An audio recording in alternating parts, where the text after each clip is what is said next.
Hi, my name's Dee and welcome to Sunchild Tarot and welcome to your readings for the full moon in Capricorn, 24th of July. Obviously, these readings are meant to cover the 2 weeks, the 4 weeks, or the 6 and a bit months, or just under 6 months, isn't it? From the full moon in Capricorn back to the new moon in Capricorn, which will be sometime around Christmas. I should have looked that date up before I started. So, as ever, it's a general reading. General reading rules apply. Do not give away your power to a tarot reader. In these readings, there's 2 rows of cards. The top row represents the archons trying to suppress you, and the bottom row represents the gods themselves trying to lift you up, reconnect you with the divine.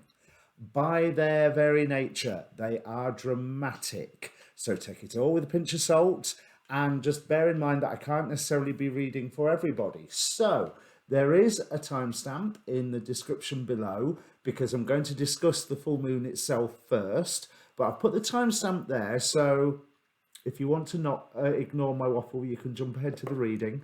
I won't be offended much. But I would say watch your sun, your moon, and your rising. Now, I'd say the moon because that would normally deal with the emotional stuff, but it's a full moon. It's a lunar reading. Go and look at your moon.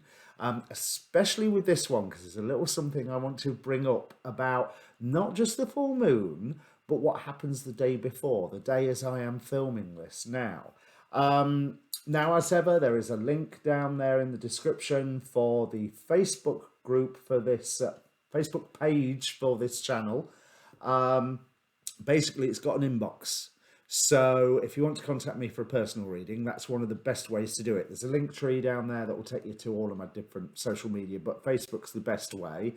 I am trying to grow the channel, so any subscriptions or pressing of like buttons would be greatly appreciated. And of course, if you haven't caught it, I will be, or well, by the time this goes live, I will have already done a show with astrologer David Fisher, where we're discussing the ins and outs of the full moon in terms of Hellenistic astrology. I've got some other things that I wanted to point out. Now, I am really, really excited about this full moon. I'm sure there was something else housekeeping I had to say. Now it'll come to me. Oh yeah, you can ask a question before you're reading if you want. I don't think it's the sort of reading where you're necessarily going to get an answer, not like my monthlies or some of my other readings. It's just a general look at the forces that are around for you to take advantage of or dodge, whichever way you want to look at it. Right. So this is the first full moon after the eclipse seasons. Now, if I bring my notes up so I can remember what I'm talking about, this is the degree here is ruled by, I always struggle with these, Yael, who is all about letting go and mental force. But the degree angels, which I've not mentioned on these videos before, the degree angels also control a 5-degree arc each. So this 5-degree arc is ruled by Mabahia, who is about putting thought into action, who is about intellectual lucidity. And Yael is about, as I said, letting go, mental force. That puts a lot more context into this full moon, whereas we have been working so very hard to plan and to decide and to find ways to move forward. We've discussed this on the astrology shows with David. We've discussed this in the readings. That's setting your plans up, getting all your ducks in a row, all of that preparation work. Now it's time to do it. When you know there is that thing that you want to let go of, now is the time to let go of it. I know you'd normally say that new moons are good for letting go and full moons are about completion. And that's what I'm talking about, the completion of the letting go process that we have already started into motion. Now, as well as the 5-degree arc, The decans themselves are ruled by the goetic spirits, the known as the 72 demons that Solomon summoned. Although I would question whether the term demon for them is actually fair. I think it's a bit harsh, but it's what they've been known as for at least 500 years, if not more. So by day, this is ruled by the goetic spirit Berith. So, quoting from Michael Ford, in an initiatory context, Berith may be a tool in the understanding of self, including the alchemical process of turning of gold, i.e., coming into being more, strengthening your form, the fiery essence of self. Berith is proves to be a powerful goetic servitor that you can summon to guard while going through some introspective rites. Now, we've been going through these introspective processes for, well, quite some time, let's be honest. And so again, it's rubber stamping that idea of, you knew you needed to let go of this thing, time to let go, time to put your plans into action, time to be you to the best of your ability. Now, by night, it is ruled by Flauros, or as I would know him, Horus.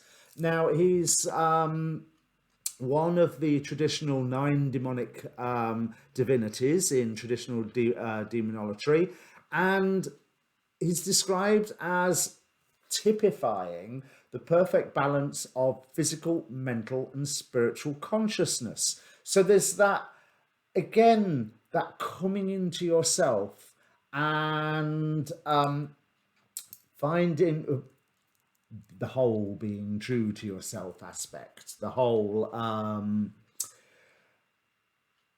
this is who I know I am, and that bit there, I don't need it anymore, it's not me anymore, let's go, because I'm going along on this new path. Now, I am excited about this full moon also because of something that happened the day before. The day before, there was a near perfect 4 points of a pentagram in the sky. So let me just bring that up for you to see. Hopefully you'll be able to see the aspect lines, because they're quite faint. Solar Fire does them in a colour I find it really hard to see, but you notice the moon, Jupiter, Uranus, and Venus, which is a beautiful selection of planets. You've got the love and value of Venus, you've got the making things bigger of Jupiter, you have that emotional, in this term, it's what do I feel strongly about, and how can I make those things that I feel are beautiful in my life bigger? How can I make those things that I value in my life bigger? And then there's Uranus, which Uranus always causes upset, but on this particular point, I think if the unexpected occurs, it could only be bringing good news. Now, by the time we come to the full moon itself, you notice that near pentagram is split up into 2 sets of 3 3-pointed pentagrams. However, the Solar Fire doesn't do aspects, or at least I can't make it do aspects, to Black Moon Lilith. So we have Mars, Moon, and Black Moon Lilith taking action to heal hurt feelings, is how I'm reading that, and how I would want to read that. Bear in mind that Mars at the moment is being ruled by the goetic spirit Beleth, who is there's a certain sense of Beleth plays with time. There's a certain sense of immediacy here, but it's almost like you can take this energy and pocket it for a short while. And then the final three-pointed pentagram is again Venus, Uranus, Jupiter. So something unexpected about that which you value and can be made bigger, which I think is still beautiful, but especially coming off of that pentagram the day before. Now, I'm also very excited about this because the final point of that pentagram would be pretty much 4, 5, 6 degrees Libra. Guess whose moon is at 6 degrees Libra? So I am looking to take full advantage of such a beautiful astrological combination. Now let's just have a look before I go into the cards, because I got told off on comments about a long introduction to another reading that I did. So I don't want to waffle for too long, but the symbols of 3 degrees Capricorn and this full moon are also very interesting. I remember what really grabbed my attention is the Kosminski degree symbol, which is of Persephone rising gracefully from beneath to the upper world. The sun is shining and the surrounding country is rich in fields of corn, fruit, birds, flowers, whilst butterflies are sporting round her head. Now, I suppose according to the legend, that would not be directly true, because spring doesn't start until Persephone comes up and Ceres or Demeter goes, "Ah, you're back," and starts letting things happen. But it is still a beautiful image. So this is said to denote one of great power of endurance, who forces himself, ill or well, to brush away obstacles in the way of his desires. What was I saying about letting things go? There is here a combination of mental, moral, and physical force, bringing us back to the idea of that rulership of Hares. A trinity which carries the native through danger and conditions most adverse. At birth, the soul is rising from the shadows, and as life advances, the temples of enchanting lights are reached, and constancy begets deathlessness. It is a symbol of perseverance. So if you haven't started your 2021 plans, your post 2020, post eclipse, post great conjunction plans, get moving. Now is the start. So let's have a look at the Sapharial degree symbol, which is of a Vestal lamp burning brightly, an indication of an elevated and superior mind given to the study of things that are essentially spiritual. There's that other part of Hare's dominion here. There are aspiration and intuition in a superior degree. That's not easy to say. And such a one will probably seek and find in the silence of his own chamber the key to many of the higher mysteries of life and thought. So again, it's that looking internally, expressing externally. As within, so without. This is, do not let this full moon energies go to waste. Now, the Chandra symbol, or the inside degree symbol, is more curious, but I really like it, because you will hear all the New Agers, and I get very bored with the New Agers, and with the New Age, sorry. That's not the New Agers, the New Age, because it's, oh, we're living in such a special time. We are always living in such a special time. If you are living, it is a special time. Certainly for you and to a point globally, but we cannot deny there's big global things going on. So we have all been training for this moment. So Capricorn 4, the 4th degree of Capricorn, i.e. 3 degrees Capricorn. The Chandra symbol is footprints in the snow. And it's talking about how you were following your own footsteps.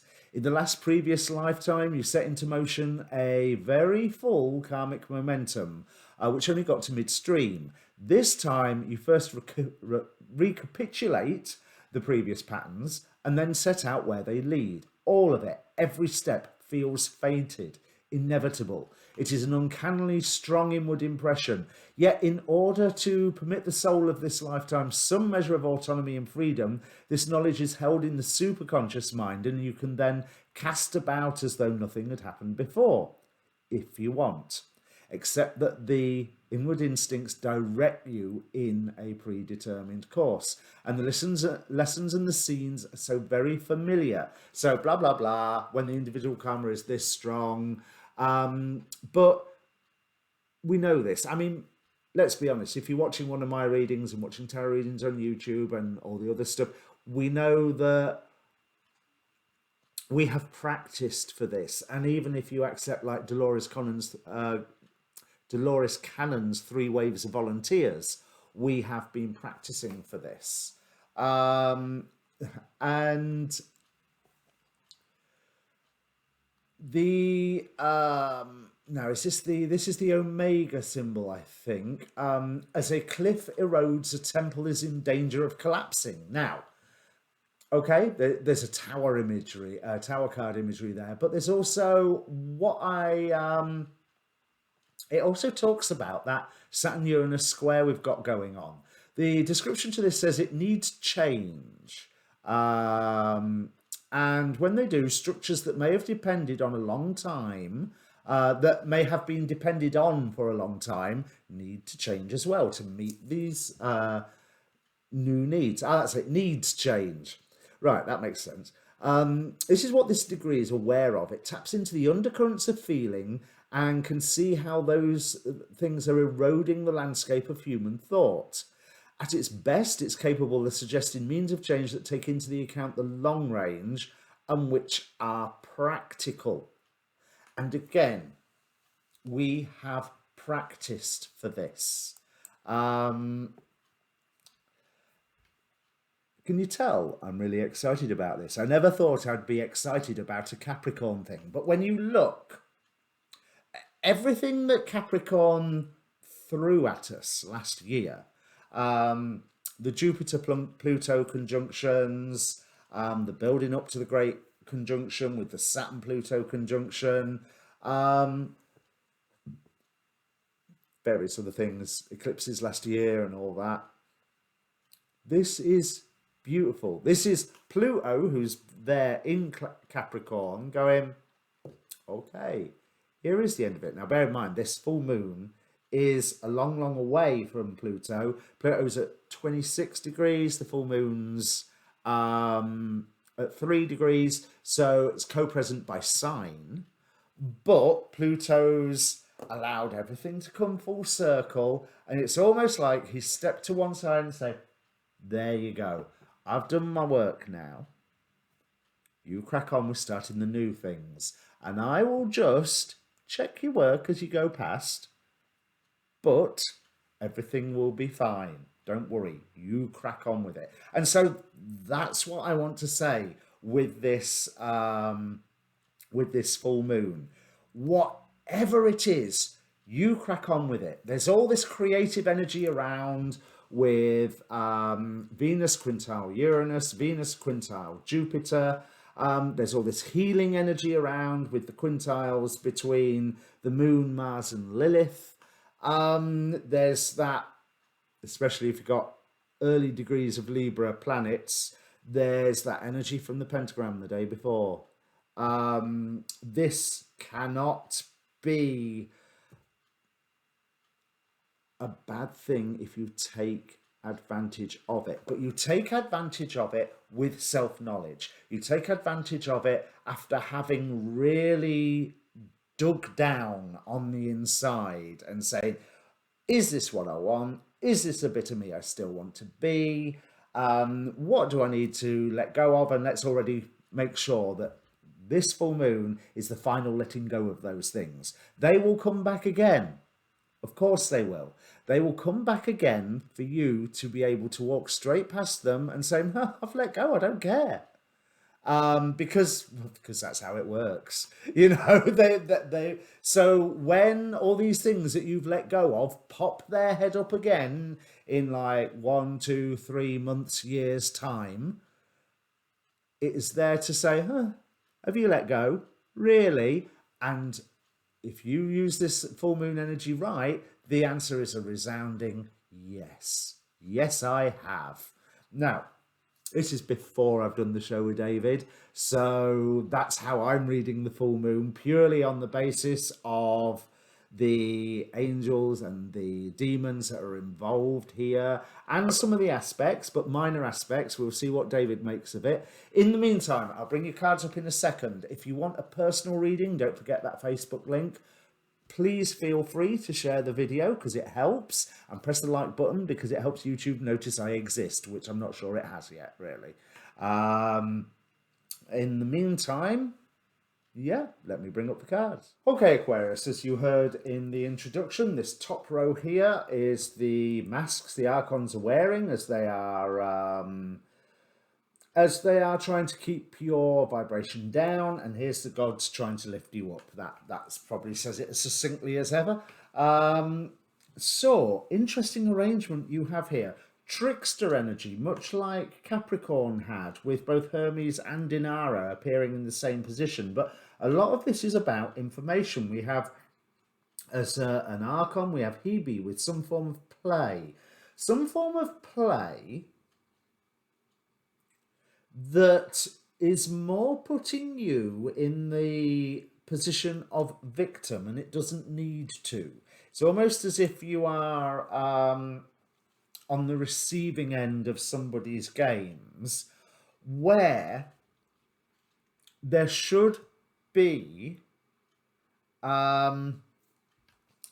warning signals. The gods on your side, we have Apuk with, I hope that's how you pronounce it, the Mayan god of the dead, with here representing fear. We have Eos with new beginnings, Bast with play, Bridget with healing, Iris with messages, Inara with trickery. Now, Inara, her trickery is to be chameleonic, to appear as one of you, whoever the you. If you be dragons, she will be a dragon. If you be jaguar gods, she will be a jaguar god.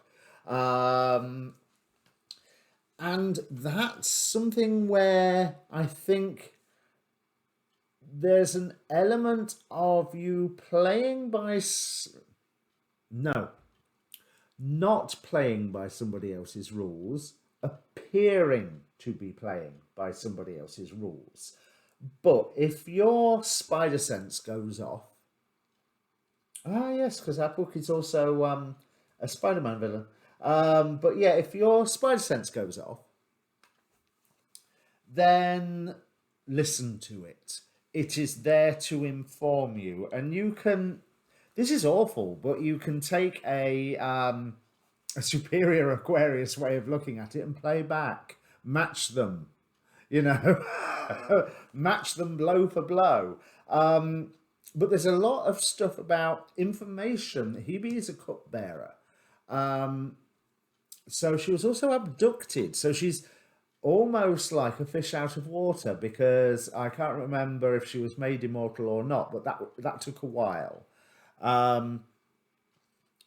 Obviously, Zeus, if he did it, would have done it before she lost her beauty, but you know, it took a while. But it's interesting that we start with the Archon Jizo, well, the Archontic mask of Jizo, a god of organization and of support, and there's this sense of fair weather friends, Baba Yaga with authenticity here, but as an Archon, so one would assume it's like the equivalent of the card being reversed, that there's authenticity is an issue here.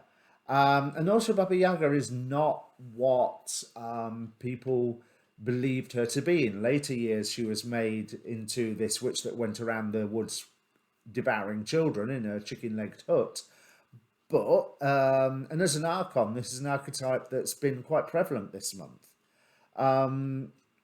But she used to be the one who tested the heroes to make them better. So She may have played the role of the villain, but she never used to be villain. But here, she's not playing the role that she actually is. And there's, like I say, there's this trickster energy here. If your spider sense goes off this month with the way somebody is reacting to you, you can match them blow for blow. But my own thought is with EOS, new beginnings here, to turn around and go, yeah, I'm just not playing this game anymore. Unless, of course, you've got a master play to put out. So 5 of Wands with Jizo. Yeah, so there's some debate about what assistance you are requiring, what assistance you are receiving, or what assistance is required of you, because it can go both ways. But somebody seems to be a little bit too sharp and cutting with their words, but you can tell who they are by their actions.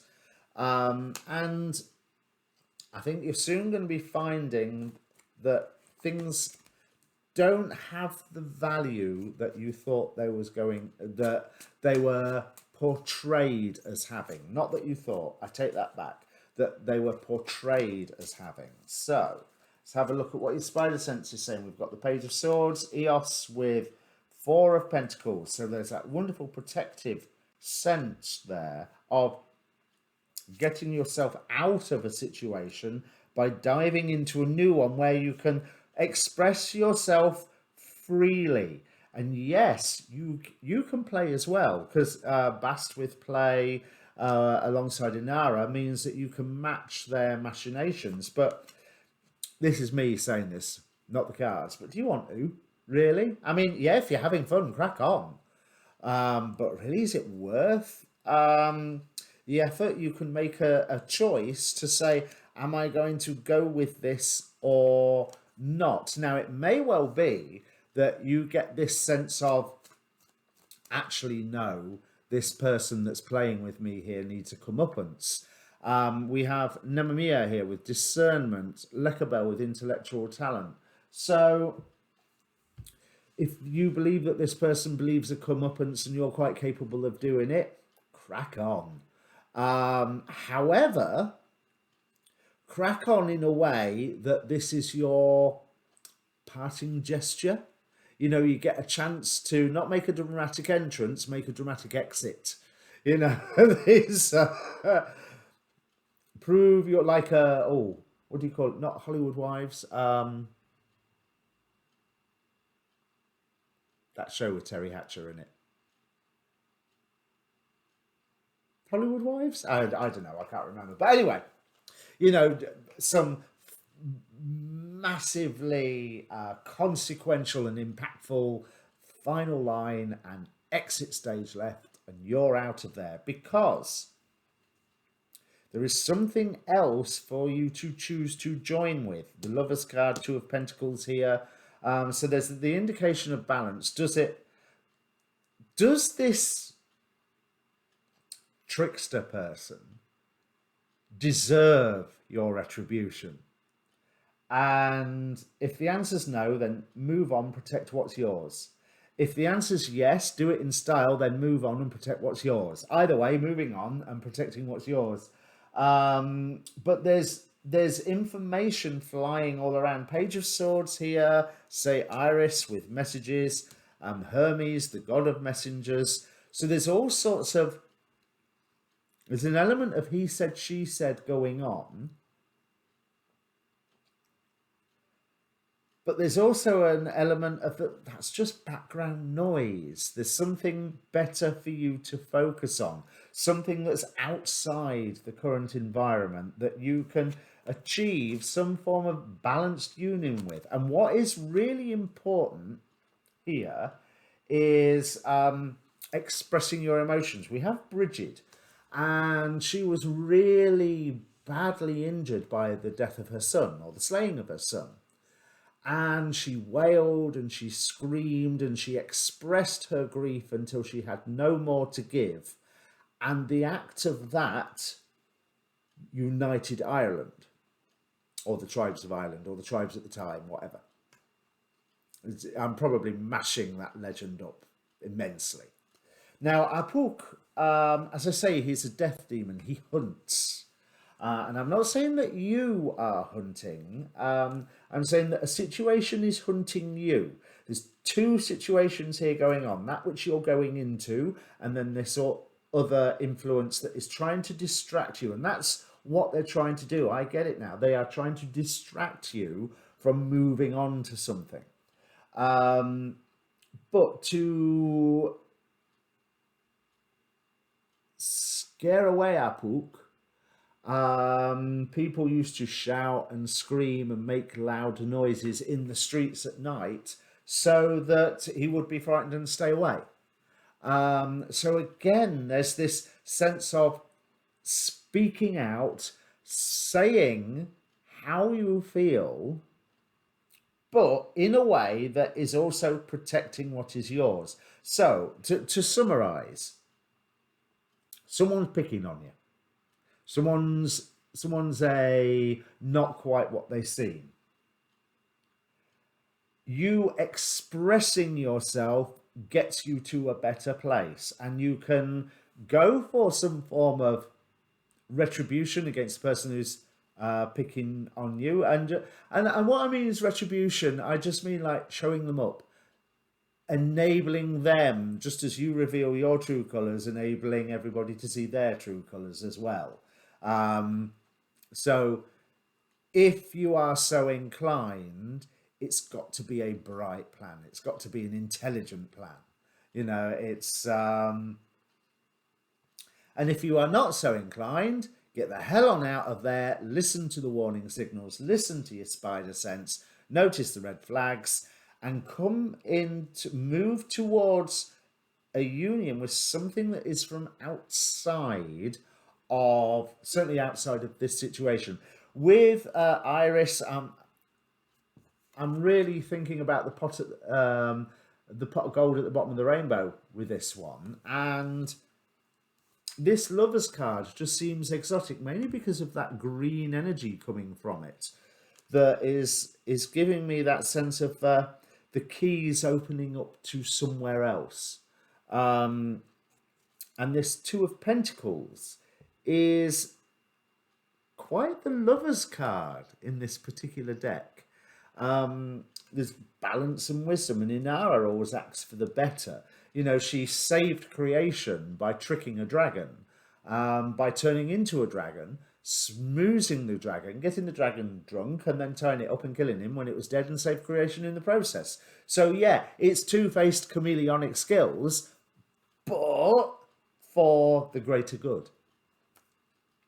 So if that made any sense to you at all, Aquarius, sounds like you've got a lot going on. But if that made any sense to you, comment down below. Do all that good YouTube stuff, like, share, subscribe, all that. And yeah, catch that astrology show with me and David Fisher while we look at the full moon, all right? Cheers. Oh, and watch your sun, moon, and rising.